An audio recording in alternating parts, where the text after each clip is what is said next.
Polo G is one of the hottest artists in the rap game right now, but having Billboard hits can't save you from the police. The rapper was recently arrested after a show in Miami for allegedly resisting arrest and fighting with a police officer. Let's take a look at the career and criminal history of Polo G up to this point and break down what really happened in Miami. Polo G grew up in the Marshall Field Garden Apartments of North Chicago. He was the second of 4 children and has 2 sisters and a brother. Polo came from a musical family, and both his mother and his older sister were talented singers. He started rapping at age 9, and growing up he was inspired by artists like Gucci Mane, Lil Wayne, Tupac, as well as Chicago artists like G Herbo and Chief Keef. Early on, Polo did his best to stay out of trouble, but growing up in the wild area of North Chicago, that became harder and harder as he got older.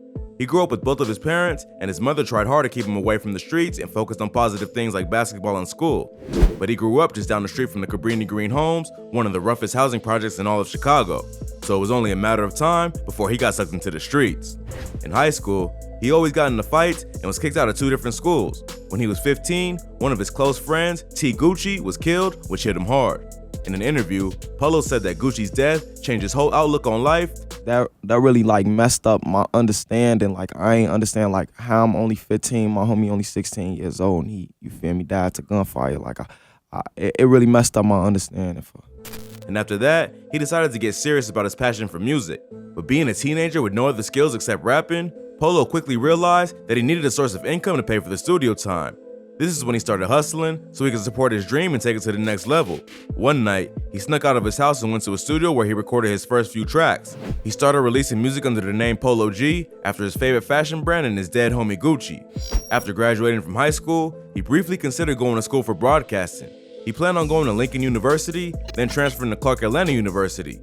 He wanted to attend an HBCU and become a sports broadcaster like Stephen A. Smith. But his passion for music was too strong, and he decided to stay in Chicago instead to focus on his rap career.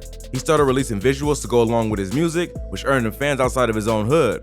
But as he started gaining more attention for his music, he also started getting deeper into the streets. While he would start achieving his rap dreams, he would also be in and out of jail for selling drugs and stealing cars. He wouldn't catch any serious cases, but he kept getting arrested back to back as he was trying to blow up with his music.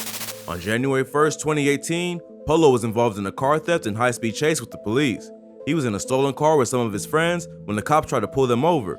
They would end up crashing the car and all got arrested. Around that time, he also started abusing drugs like Xanax and ecstasy and has said that they were the only things that made him feel alive. Growing up in a neighborhood full of crime, poverty, and violence, plus struggling to make it as a rapper, all took a toll on him. So he turned to drugs to cope with that. But he also kept dropping music and his numbers just kept going up and up. He dropped a remix to the Lil Durk and G Herbo song Never Cared in 2018, which quickly went viral, getting more than 1 million views on YouTube. This track gained him a fan base all around Chicago, and rumors started that Polo G was going to be the next rapper to make it out of the city. But before he could really start to enjoy his success, he would get locked up again and serve some time in Cook County Jail. This made him really start rethinking his decisions because while his name was hot in the streets, he was behind bars, unable to capitalize off the success of his music. He spent this time writing more music and planning out his career path while locked up. This is when he started to adopt a more melodic flow that was different from the drill sound he previously had. After getting out of jail, he would hit the ground running and record some of the music he had worked on while locked up. He linked up with his old engineer, DJ Ayo, who had started making beats while Polo was in jail. He recorded one of the songs he wrote in jail over one of Ayo's beats, which seemed to flow perfectly. That track would become Polo's breakout hit called Finer Things. He dropped a video of the song in August 2018, and it got over 250,000 views in the first week. Finer Things brought his career to the next level, and he started getting requests for interviews and shows. But he knew that his career has to be strategic, or else he would end up as another one-hit wonder. He did have the city behind him, but he also only had dropped a few remixes and singles, and didn't have any full-length projects to show his talents or establish him as a serious artist just yet. For his next single, he linked up with Bronx rapper Lil TJ for the track Pop Out. This was a smart move for Polo to make, because it exposed his music to a whole new market in New York City. Lil TJ was at a similar point in his career, and both artists were able to expose their fans to each other's music. The New York drill scene is heavily influenced by Chicago, so it was a natural fit for both artists. The song blew up and peaked at number 11 on the Billboard charts. This led to offers from almost every major label, and he ended up signing with Columbia Records. He then released his debut project, Die a Legend, in June 2019, which featured both of his breakout singles and proved to the world that he was just not a one or two hit wonder, but a serious artist. It seemed like Polo was on top of the world, and he was on track to take over the rap game. But some of his old habits would catch up to him, and in August of 2019, He'd be sent to the hospital after overdosing on Xanax and ecstasy. Doing drugs was so regular for me, it's like I damn near needed that to function throughout my day.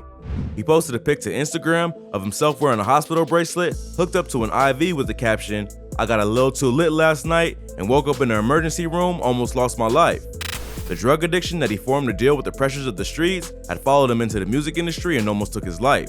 Polo got lucky, and after that, he quit both ecstasy and Xanax cold turkey. He had also just had his first child in July 2019, which was a boy. He told The Breakfast Club in a recent interview that the birth of his son was a big part of the reason why he decided to get sober. Knowing that I got my son, that I gotta slow down off that.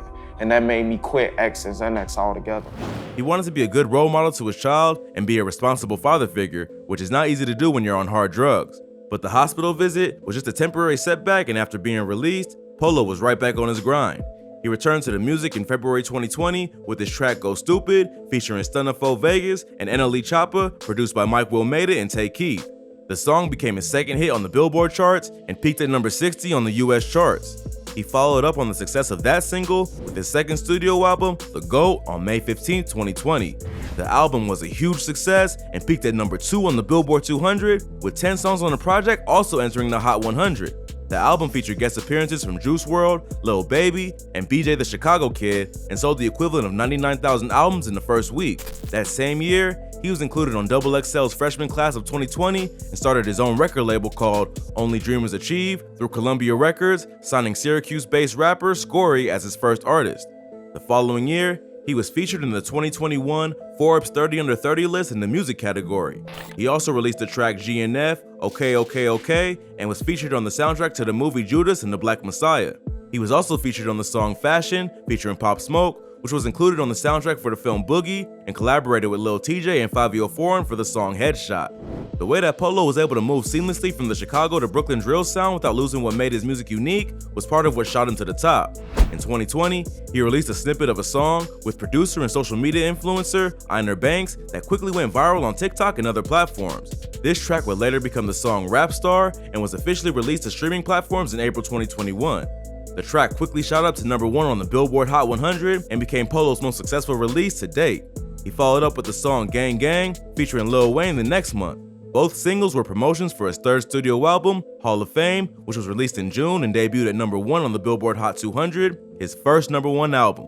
Everything was coming together for Polo G, and he was taking over the rap game, with every track and project doing bigger numbers than the last. But when you blow up that quickly, there's bound to be some trouble along the way. Even though Polo G had changed his ways and tried his best to stay away from the streets, that didn't save him from police harassment. On June 12, 2021, Polo G was pulled over and arrested after leaving a release party for his Hall of Fame album in Miami. Rapper arrested. A night in Miami landing Polo G behind bars after a confrontation with police. The vehicle the rapper was in got pulled over at the intersection of Biscayne Boulevard and Southeast 1st Street just before 1 a.m. Authorities claim that the traffic stop was due to the car's tinted windows. Police allegedly asked the driver to roll down the windows, and he refused. A passenger inside the vehicle also allegedly told police that they weren't willing to lower the windows because the car was bulletproof. After that, the rest of the passengers got out of the car willingly, except Polo, who resisted. The cops actually tried to pull the rapper out of the car, but he wasn't going quietly, throwing punches and allegedly hitting an officer with his elbow. According to authorities, he told the cop, "I will kill you. I swear I'll use these fists to beat the shit out of you and knock your ass out." The officer who ripped Polo out of the car claimed to have suffered multiple injuries, including cuts and bruises on his forehead, chin, and cheek. After getting the rapper out of the vehicle, they also found 2 guns in a black bag. Florida has pretty chill gun laws, and Polo isn't a convicted felon, so he's permitted to carry a firearm for protection. But he was arrested for resisting arrest, battery on a police officer, criminal mischief, and threatening a public servant. He was brought to the Turner Guilford Correctional Center in Miami and released later the same day on a $19,500 bond. His 16-year-old brother was also taken into custody but later released. The Miami Police Department announced that they were launching an investigation into the arrest to ensure that proper procedures were followed. Polo G's mom, Stacey Mack, who was also acting as his manager, went on social media to let everyone know that her son was unfairly targeted and racially profiled. She claimed that he was not the one responsible for the tint on the vehicle's windows, as he was not the driver, but a passenger in a professionally licensed vehicle, and he was moving smart, just like he's supposed to be. And they stopped them because they were driving while black. Let's keep in mind that they were driving in a licensed vehicle with security and a driver, okay? He wasn't even the person driving. Do you know how scary that is? Fans on social media also started to question why Polo and his whole family were arrested and detained for minor charges that wouldn't have even happened if he hadn't been pulled over in the first place.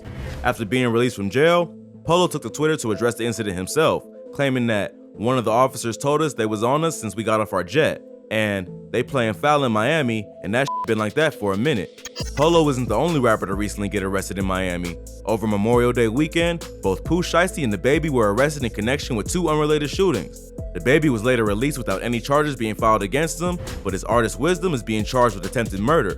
Pooh Shiesty is still fighting his case for allegedly shooting a security guard during a club performance. New at 6, Lontrell Williams, also known as rapper Pooh Shiesty, will remain in jail for now. Williams was arrested for an incident at a South Florida gentleman's club where he's accused of shooting a security guard. So, Polo isn't lying when he says that the Miami police have it out for rappers. Check out our video on Pooh Shiesty robbed, then shoots security guard for more info on this case. It doesn't seem like Polo is likely to face any consequences for this arrest, other than maybe a slap on the wrist. Lawyer money is not a problem for him, and at this point, it definitely seems like he was clearly targeted. Hopefully, Polo G can use this incident to make some dope music and turn a negative into a positive. He's already overcome so much and made it so far that a minor arrest like this can't stop him now.